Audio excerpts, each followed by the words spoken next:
Hey folks, Wally DM here, and today we're going to take a look at a special kind of a trap called a haunt trap.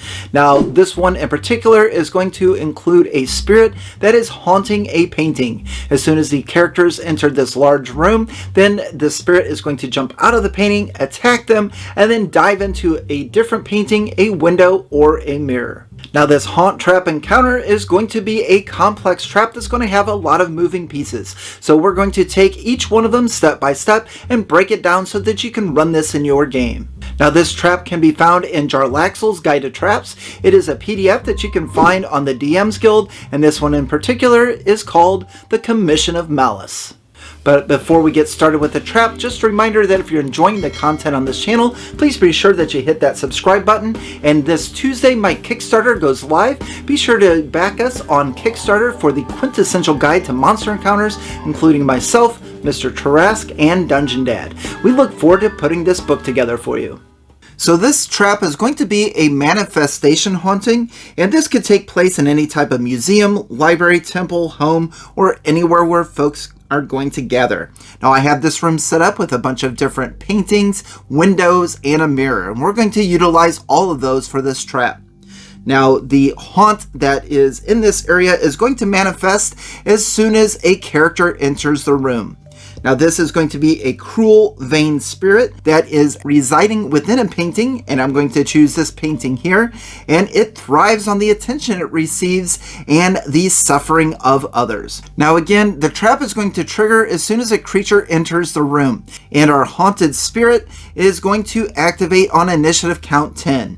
Now, I would change this up just a little bit. Rather than having the party roll for initiative as soon as they enter the room, I would probably let them start looking about, and if they get close to one of these paintings, or if they're not looking at the painting in particular, again, I'm choosing this one as the main painting of the haunt, then anyone that does not have a passive perception of 20 or higher is going to be surprised. And I would have this haunt jump out, attack someone that is close, and with this attack, it's going to be a +8 to hit, and it's going to deal 1d10 of bludgeoning damage. After this haunt makes that attack, they'll then run and jump into this window or into this painting. And anyone that is to look at this painting or this window close up is going to see this haunt residing inside. So here we have this strange pacifism type of image over in this direction. They can actually see the haunt trying to blend into the background. But again, this would be the surprise round. Then I would have the characters roll for initiative. Our haunt is going to act on initiative count 10. Now, I'm sure the party is going to try to discuss how to get that haunt out of the painting, or they may try to destroy this painting. Now, all paintings, windows, and mirrors in this room can be destroyed, with the exception of our haunted painting, which is this one here by the door. This painting here, in order for it to be destroyed, it has armor class 11 and approximately 10 hit points, or 3d6, and it's going to be immune to all damage types except for radiant damage or fire damage. Now, causing radiant or fire damage will cause the painting to automatically fail all saving throws. Now, when this painting is destroyed, the image of the noble is going to be consumed by radiant light or fire as it vanishes. So if our spirit is currently inside of this painting here, they're going to see it burst into flames or burst from the radiant damage. And of course, the same if the spirit is out in the middle of the floor. If this painting is finally destroyed, it's just going to burn up into nothing. But of course, I feel like it's going to be some time before the character is going to figure out that the key to getting out of this trap and to destroying the spirit is to destroy this painting. So let's take a look at what's going to happen on initiative count 10. So our haunt has two abilities. The first one is egress. The person in the portrait is going to leap out of a painting or a window or a mirror. They're going to make an attack, and then they're going to jump into the original painting or a window or a mirror that's within 60 feet. And the way that I have this room set up, this spirit can jump into anything that it likes. So it can run out here, make an attack on our dwarf, and then jump over this way and into the mirror. Now, it doesn't say so in the book, but if we wanted to allow the dwarf to use its reaction to make an opportunity attack, I think that would be fine. Our egress, or our spirit, has an armor class of 15 and approximately 22 hit points. Now, if the egress is reduced to 0, it's going to vanish and reappear in the original painting. And then the armor class and hit points are going to reset. Now, this manifestation haunting trap has two components. It is the portrait or the painting, and it is the spirit that hides within that portrait or painting. So the two abilities, we've already taken a look at the egress that can happen on initiative count 10, but we also have an ability called the Ectoplasmic Burst. Now, this can also trigger on the trap's initiative count, and what this is the manifestation gathers all its malice and rage, unleashing it in a rush of negative energy. All creatures within a 30-foot cone of the original painting must make a DC 13 Constitution saving throw, taking 21 points of necrotic damage on a failed save, or half as much on a successful one. So on the trap's turn, they may have jumped out here, attacked the dwarf, and they're looking at the scene developed through this mirror.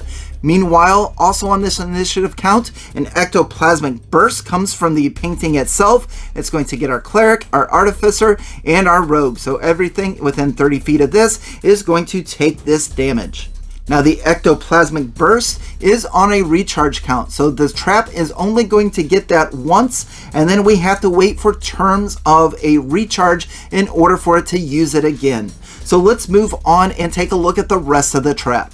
So our first two abilities were active elements, which is the egress and the ectoplasmic burst. Now we're going to look at a dynamic element of the trap, and this one is called misery. So at the end of each of the manifestation's turns, it's going to focus its malice on one unlucky soul, locking eyes with them and filling them with thoughts of despair. So we're going to select a creature the manifestation can see, and that creature must make a DC 10 wisdom saving throw.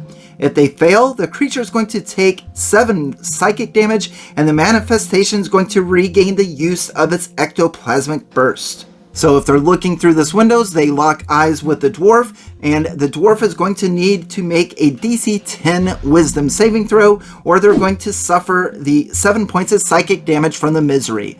And if that happens on the manifestation's next turn, they'll be able to once again use their egress ability, use their ectoplasmic burst, and use the misery ability.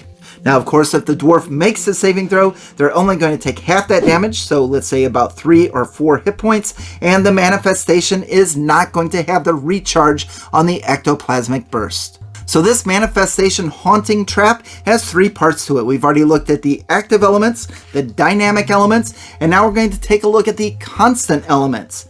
The manifestation is constantly filling the room with self-promoting chatter, and it will reply to rebukes and hecklers. So the first part of this is bragging. All creatures that end their turn within a 60-foot cube of the original painting, again, we have chosen this painting to be our haunt, must make a DC 13 charisma saving throw, as the spirit's voice is going to prattle on about its great deeds. Creatures who fail this saving throw are going to take 5 points of psychic damage, or half as much on a successful one.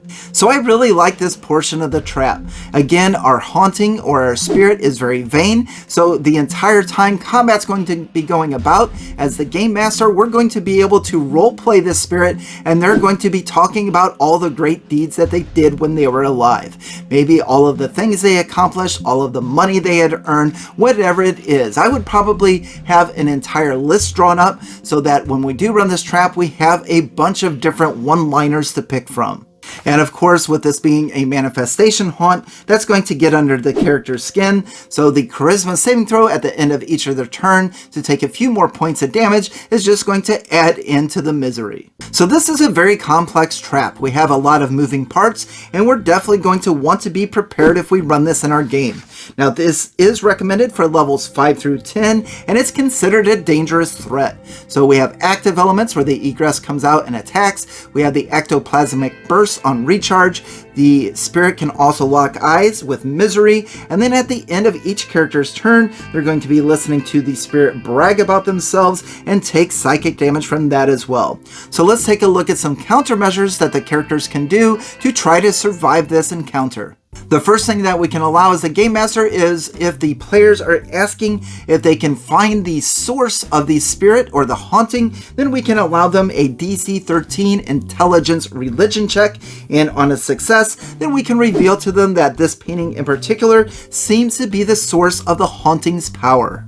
The second thing that the characters can do, again, we have already talked about it, is destroying the painting. And as previously mentioned, this painting has an armor class of 11, it has approximately 10 hit points, but it can only be damaged by fire or radiant damage. Now, with regards to the other paintings, the windows, the mirrors, and everything else that the spirit is bouncing around and hiding inside, I would probably allow a character to damage it or to destroy it using their entire turn, including the action and the bonus action. Maybe even the movement. I'll leave that up to you as the Game Master.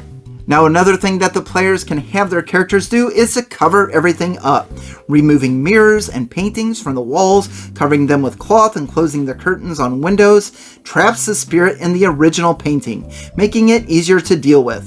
If the original painting is covered, the spirit will remove the covering when it uses egress. If taken down, the portrait will right itself at the beginning of its turn on initiative count 20. So to summarize, if our characters come over and start taking these paintings down and covering them up, if they close the curtains on the window, then the spirit is not going to be able to go into that particular window, that mirror, or that painting. But now if they take the original or the haunted painting down and cover it up, then on the spirit's turn, again, initiative count 10, they're going to burst out of it, this cover is going to come flying off, and our haunt is going to be able to get its attack.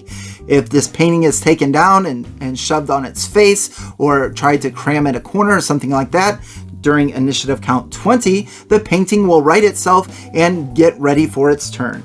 Now, of course, these characters are levels 5 through 10, so they'll probably have quite a few different spells that might be able to help them with this encounter, and that is up for you as the DM or the Game Master to interpret. For instance, one of those might be the spell Banishment, which will cause the manifestation to become dormant for the duration of the spell, during which time other actions can be taken to manage the threat. Now, in 5th edition Dungeons & Dragons, Banishment lasts for 1 minute with concentration. And the final countermeasure that the characters might be able to use in order to defeat this trap encounter is exercise. No, not that type of exercise. Exercise as in to exercise the spirit. A cleric, a druid, or a paladin may use a bonus action to present their holy symbol and roll a DC 13 Intelligence Religion check to recite litany and prayers in an attempt to exorcise the spirit. On a success, the creature may select one element to become dormant for 1d8 rounds. On a failure, nothing's going to happen. If the manifestation begins its turn and all elements are disabled, the painting bursts into holy fire and the ashes sublimate. So to break this down, let's say our cleric puts out their holy symbol and they say a prayer and they succeed on that DC 13 religion check, then they can pick one of the elements to be dormant. And that could be the spirit jumping in and out of the painting, that could be the Ectoplasmic Burst, that could be the misery ability where the spirit stares someone down, or that could be the constant bragging that the spirit is doing throughout the entire course of this haunt. So that is the Commission of Malice Haunt Trap that you can find in Jarlaxle's Guide to Traps. So what did you think of this encounter? Is this something that you would use in your game? And if so, what would you do differently? Be sure to leave a comment below and let's get a discussion going. Thank you very much for watching, and on to the next.